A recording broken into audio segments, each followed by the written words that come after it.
kar pomeni, da bo 3 dni in noči pestro in zabavno na 3 metliških trgih, kjer se bodo na 3 odrih vrstile kulturne in zabavne skupine.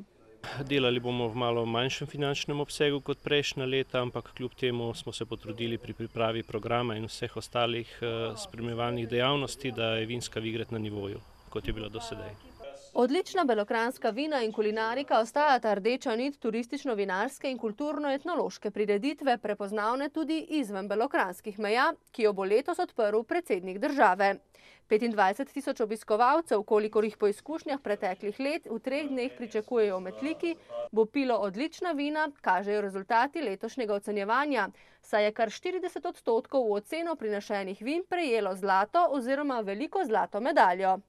Ja, mislim, da ta Vingred je res naredila en tak preskok, spodbudila je vinogradnike, vinarje, da so začeli nove tehnologije uporabljati.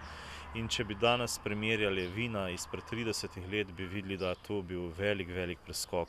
Šampion vinske Vingredi, rumeni muškat, ledena trgatev letnik 2007, pa letos prihaja iz Šturmove kleti. Tukaj je nedvomno šlo za izjemen letnik z izjemnimi pogoji za pridelavo predikatnih vin.